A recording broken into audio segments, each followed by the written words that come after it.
Start your business for the freedom of time. Now you're tired of the hustle and grind. There's gotta be a better way.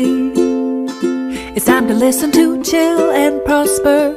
Welcome to Chill and Prosper. You're ready to chill and prosper with Denise Duffield-Thomas. Hey there, gorgeous. It's Denise here, and today's episode of Chill and Prosper is talking all about how to get your course done.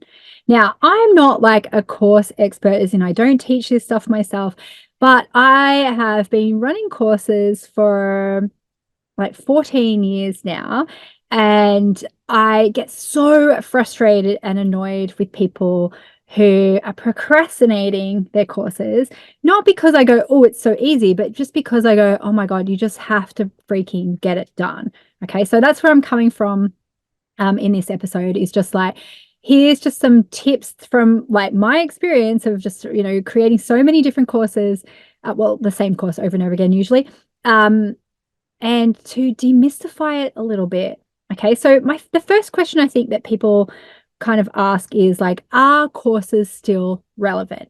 Okay, are courses still relevant? It's a great question in lots of ways, because of course there will always be people who want to like have their problems solved. Okay, so yes, of course courses are still relevant. However, there definitely is a sense that there is way more of a crowded market, so let's not discount that. And also there's a lot of information out there for free. Okay, there is. So let's just say that straight off, like off the gate. Of course, if you created your course 10 years ago, that would have been so much better. And especially for me, I've sold $30 million worth of courses. And so like starting now, you think, yeah, okay, cool. Is it harder? Yes and no. Okay. So yes and no. Yes, it's harder a little bit because sometimes it's more saturated market. There are more competitors. There's a lot more information for free. Yep, cool. Is it harder? No. Okay, so I don't want to sound like a grandma here, but it's so much easier to actually create a course than when I started. Of course, when I remember when I first did a course, like even just taking payments was hard. Hosting things was very hard. Sending out information was very hard. Like there is so much tech now that makes it so easy and largely free. Like you can do stuff on Zoom with a free account. You can create free websites. You can create most of the course material yourself on Canva. Like you can edit stuff using free tools. You actually can like create a lot of amazing, very high quality stuff completely free, right? Totally. But that doesn't mean that the mindset stuff is always easier. And I think this is going to be universal, whether you're, created your course 10 years ago, creating your course right now, or in 10 years, when the technology is like literally holograms, I think the mindset stuff will still be really relevant. And that is, do I have anything to say? Will people like it? Am I offering value here? What if I fail? And I don't know how. I don't know how to do it. So with that, I think what you need is just a desire to contribute. That is really big. And it's a message I talk about in my books is don't try and be a guru. And also don't give yourself the pressure of being a guru. Be a contributor. Okay, be a contributor. Offer something to the conversation. Don't feel like you have to be the expert of all experts. And that actually really then dictates what's in the course. Don't try and solve every problem of every person's life. Solve like one or two problems in your course. That will help you create it, and it will also help you sell it, and it will also help you, it will help people go through the course. Okay, it really will. So what I mean by that is don't have something where it's like, saw a course recently, it was like, develop your spirituality and learn to meditate. And it was like 6 different things. And they were all like, you can see the threads between them, right? But each one was a promise in itself. And I was just like, too many things. Too many things. It's totally okay to make it simple. And your mindset will say, but it's not enough. Why will people buy it? Okay, so here's the thing about why would people buy it and not having to be the guru is Like you have to put your own spin on it and find an area where nobody is necessarily talking about it, or it just brings your perspective. Okay. So it could be um, like, say, for example, a parenting course. Who is underserved in parenting? It could be queer families. It could be blended families. It could be like parents with disabilities. It could be parents with chronic illnesses. It could be whatever it is. That brings a different perspective. Okay, so it could be finding your little niche in an area, or it could just be you being yourself. Like nothing that I talk about is super original, but I find that people who like me, who like my podcasts, who like my books, they like my voice, they like my energy, they like my perspective on things because we can learn the exact same information and it just doesn't go in sometimes with some people. It just doesn't resonate. It's not memorable, or their voice is annoying, or something happens and we just can't take it in. Like anyone who's like, been to school, been to university, that sometimes we resonate differently with different teachers. We do, and we learn differently from different teachers.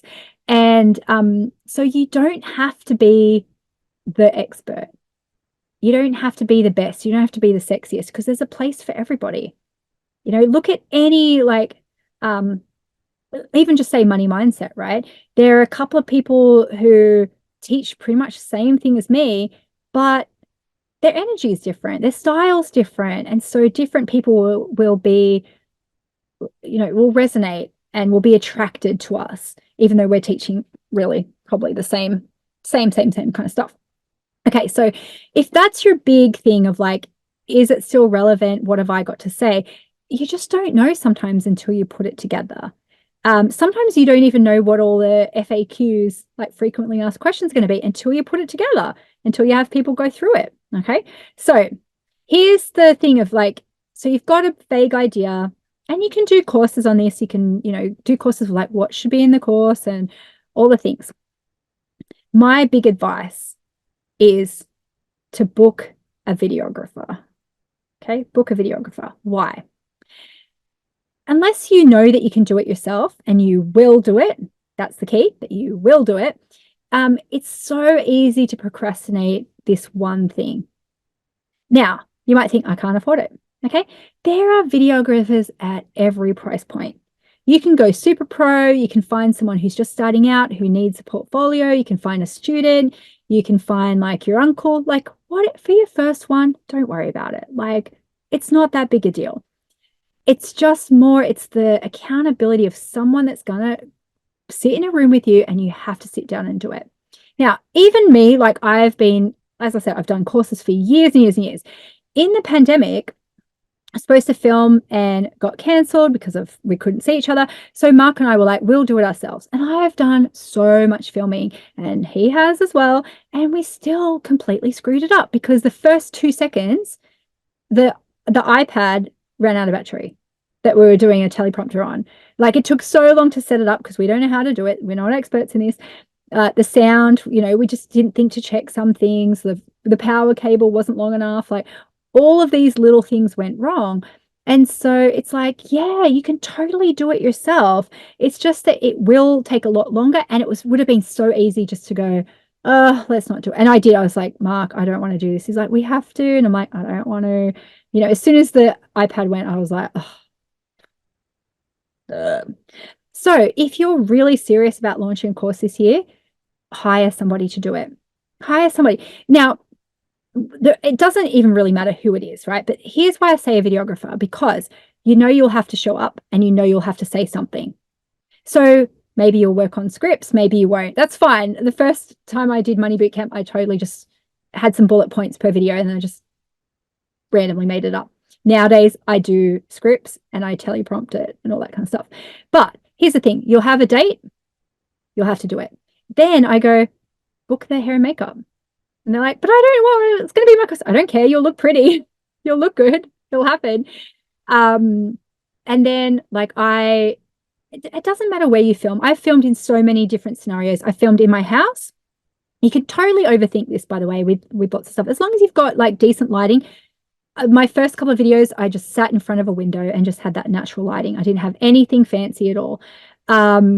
I didn't even do that much of a fancy backdrop. Nowadays I do. So if you're looking at my videos and going, oh my God, like it's styled.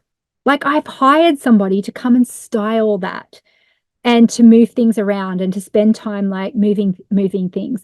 You don't have to do that. Like you could literally just have like a little bookcase behind you, whatever. I filmed at home, I filmed on sets. I've filmed at Airbnbs. So you can find an Airbnb that kind of suits your aesthetic, which is great sometimes too. I like going away. And so I can just concentrate for 3 days and just do it and just get it done rather than do it over a couple of months or do it with my kids around. I'll just hire an Airbnb, hire a hair and makeup person to come to the house, hire a videographer. But you can do all of this on a budget. You can do it at home. You can, as I said, hire somebody just to come and press that button. If you've got a business bestie, you could do it for each other, but book it in. It's not just going to randomly happen and the stars aren't going to align at some point and you're going to feel like it.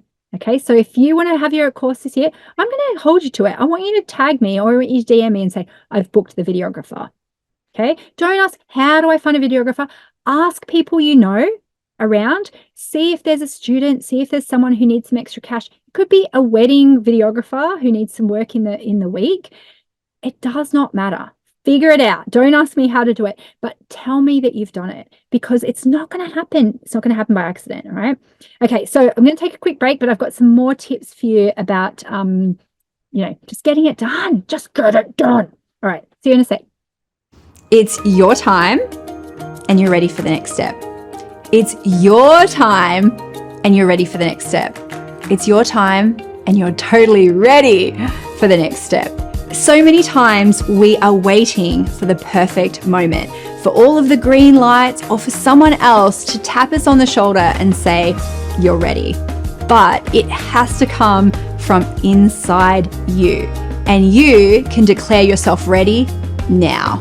Put your hand on your heart and try it with me.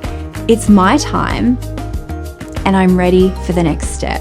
If you know deep in your heart, even if you're scared, that you're ready to let go of some of your money fears and finally profit from your skills and talents, it's time to get to work. Your next step is to come and join us in Money Bootcamp. You can work with me as your money mindset mentor and join our beautiful community so you can really give yourself permission to make money and change the world. Click below to find out more, but don't wait any longer. Come and join us today. We're ready for you and it's your time and you're ready for the next step. Welcome back. So I was a bit mean just before the break and I was like, just get it done. But that's true. Don't be one of those people who talk about it forever and ever and ever, right? So you might be like, but I don't know if this is the course. I don't know. And it's like, who cares?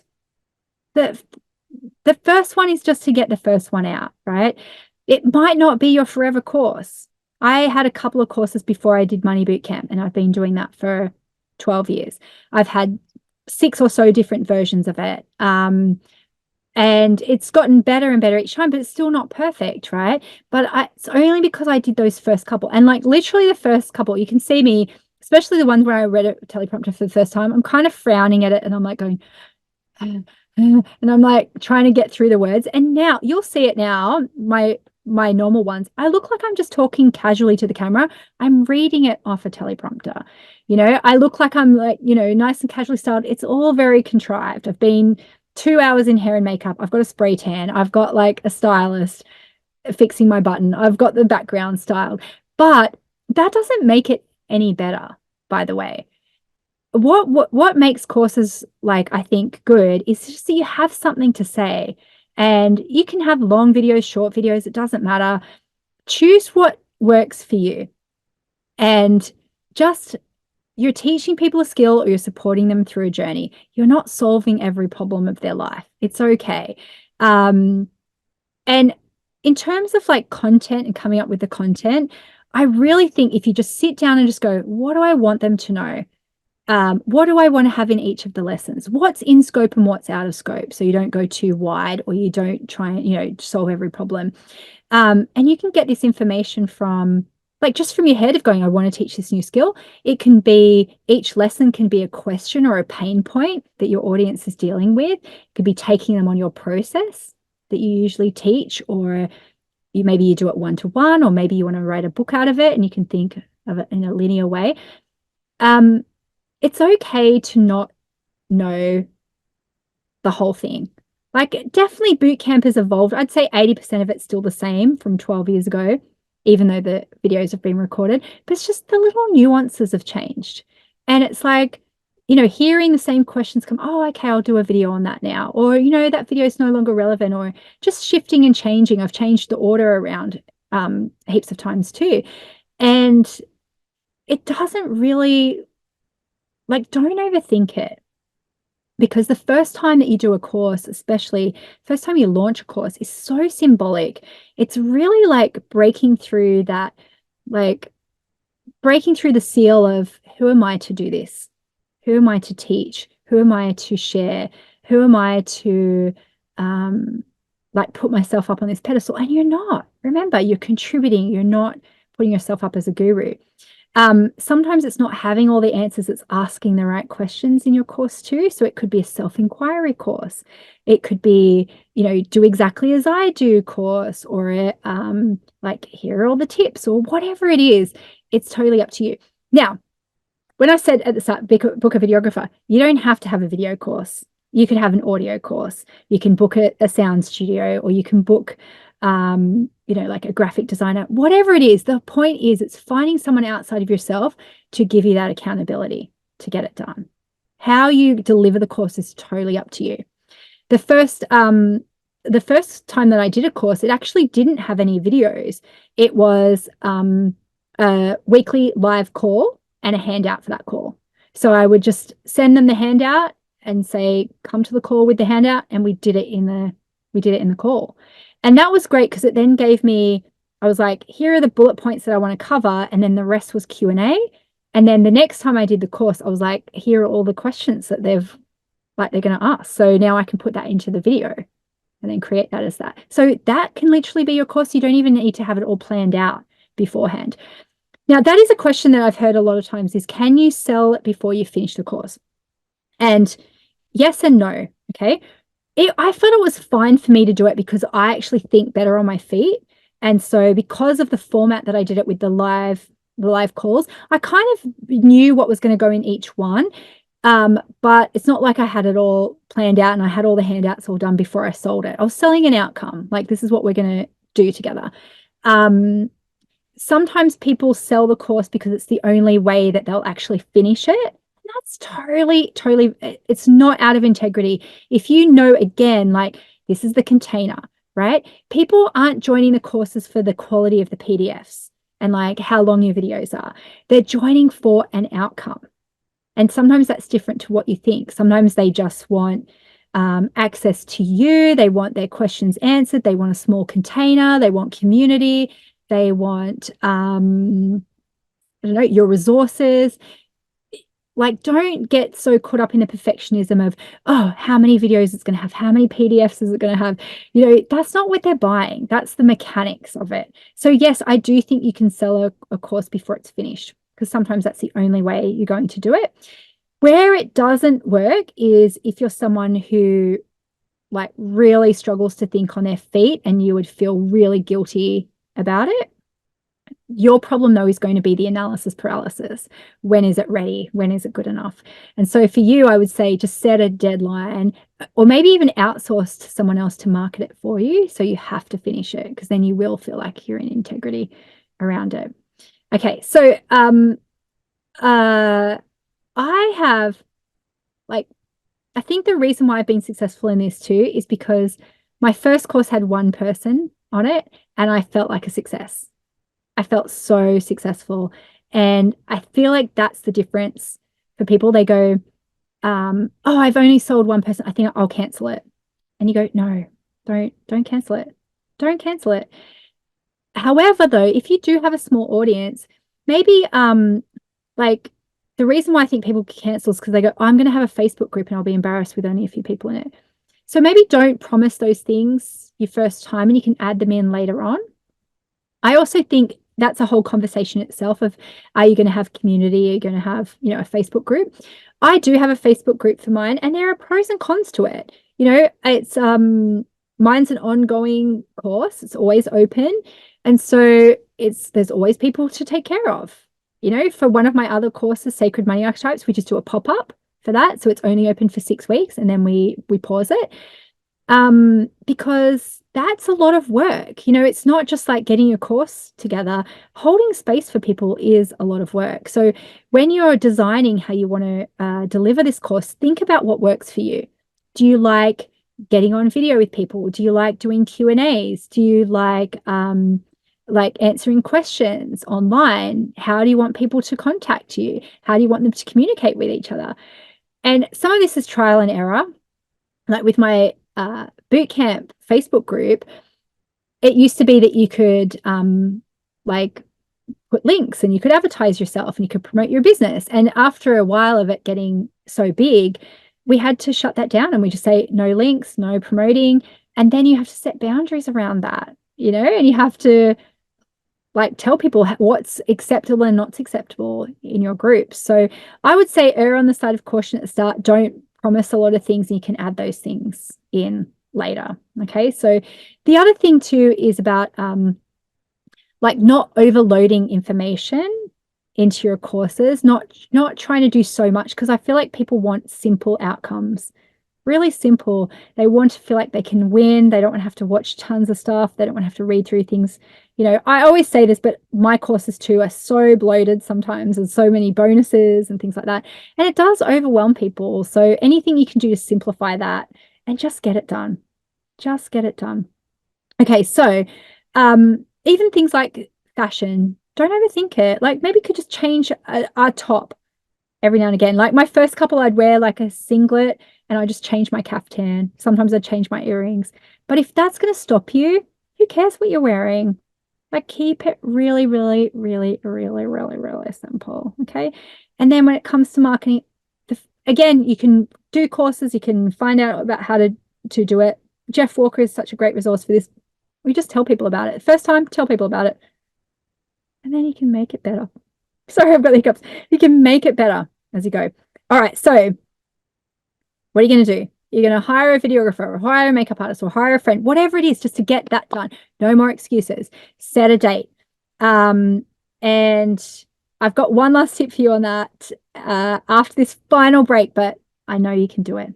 I know you can. You joined Money Bootcamp in 2019. Okay, cool. Yes. Yeah.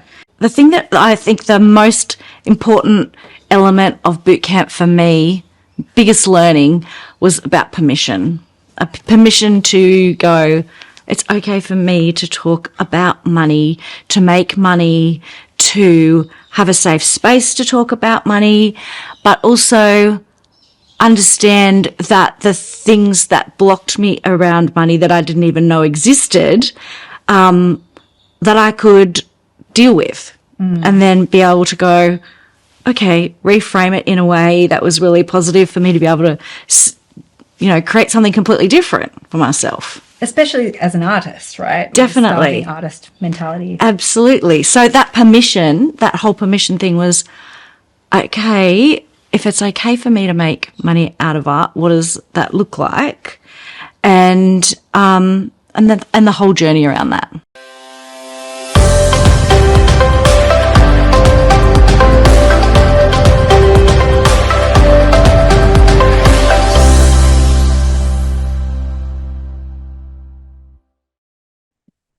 Okay, so pick a date is my final thought for you, and don't make it your birthday. I know it feels really fun, but I did this one time. I launched my book on my birthday and it just ruins your whole birthday. So don't do that. Just pick a date like 2 months from now. That's plenty of time to put it together. It's not going to be perfect. It's going to be the first version of it. And what you're doing is you're planting a seed. You're planting a seed that could grow into millions of dollars if you want, to serving lots of people. But you don't know. It could be this course. It could be the next one. But none of that information is going to be lost. Once you've done it once, you can do it again. Once you've done, you know how to do a video now, you know how to put together a course, you can do it again and again and again. So you've got to plant that first seed. Don't be the person who's like just waiting for the conditions to be right. You're waiting for the rain and the soil and the stars to align, for Mercury retrograde to be over. Don't be that person. Don't, because no one can force you to do it. no one can force you. You just have to be like, just be the person to plant that seed. That's all. It really is. So if you want, I've got tons of articles about this. You can have a look at the evolution of my $1 million course. If you Google that, just Google Denise DT evolution of $1 million course. You can see all of the different versions of Money Bootcamp and like how I've put it together over the years. And I've just literally just started where I was, imperfectly, but I started, and that's how I've made so much money and helped so many people. So why not you? Why not you? All right, tag me, like send me a message, tell me when your deadline's going to be, tell me that you've booked the videographer or the whatever. And yeah, until next week, have fun, chill and prosper. Take care. Start your business for the freedom of time. Now you're tired of the hustle and grind. There's gotta be a better way. It's time to listen to Chill and Prosper. Welcome to Chill and Prosper. You're ready to chill and prosper with Denise Duffield-Thomas.